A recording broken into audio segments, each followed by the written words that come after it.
For Stand By Me, we can approach this a few different ways. First, let's take a look at the bass line as we have tabbed out in our Google Doc. So starting on our first section here, we're going to start on our low string. We're going to kind of use our cheater chord placement. Right, this will kind of put us in a nice place to use our first two fingers for all kinds of bass walks. So starting, we have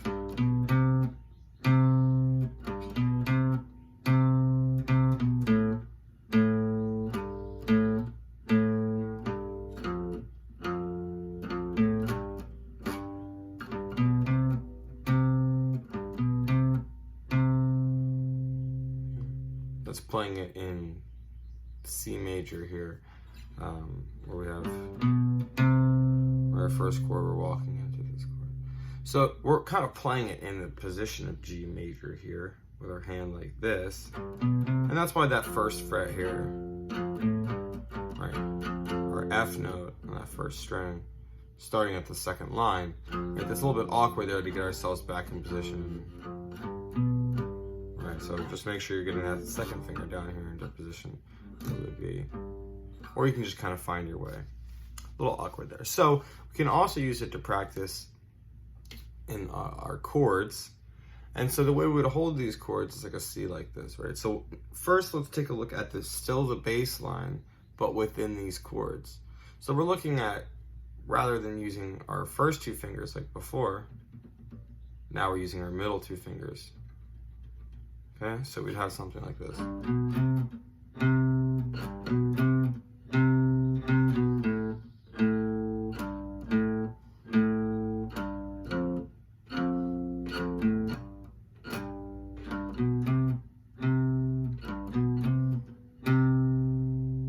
You can see it kind of fits a little bit better than with our hand shape.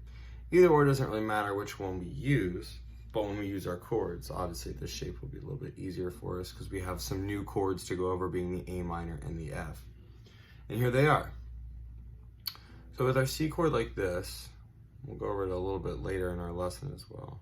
And it's tabbed out as well with the fingers for each string. Right? Instead of this, we're using this. Just a little bit different. Still a C chord. The only difference, this kind of has that suspended feel to it, almost like it's a opening chord for like an old sitcom TV show. This is more definitive. You can hear that difference. All right, and so this is just the difference of our root C, and in the case of here, we're pushing it up 2 notes to a D.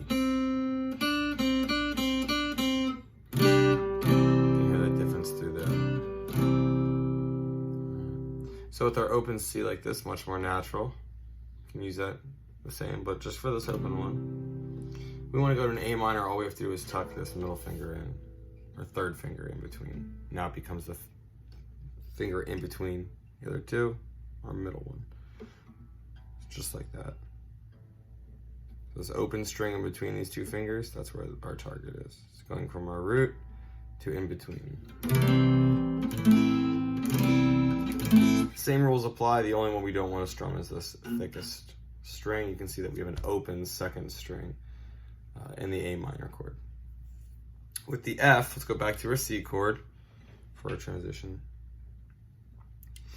All we have to do here is scoot both of these fingers over one. So just like this. All right. I guess not both. Let's start over. Let's put our pinky down. So pinky right next to this finger, just on the next string over. Both of these should be on the 3rd fret, where our dot is here. I have a cat, but you get it. Okay.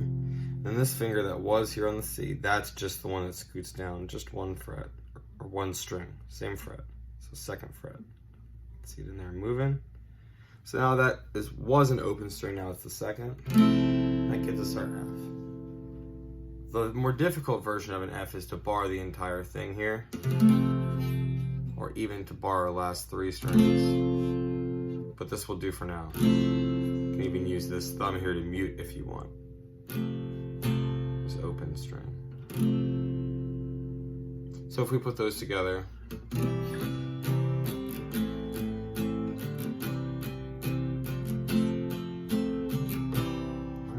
tune of Stand By Me.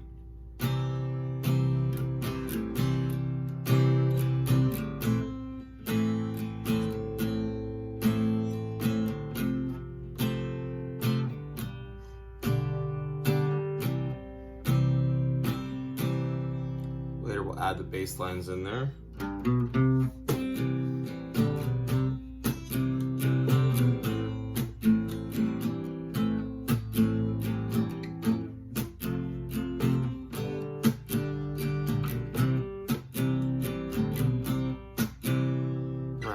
See how those kind of fit together once we get comfortable with our strumming. And we'll talk about the strum pattern a little bit later. For now, just practice our chord transitions just on a simple pattern. So, when the night has come and the land is dark and the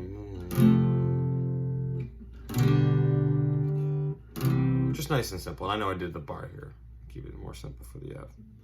But just a nice simple pattern, just one after the other for practice.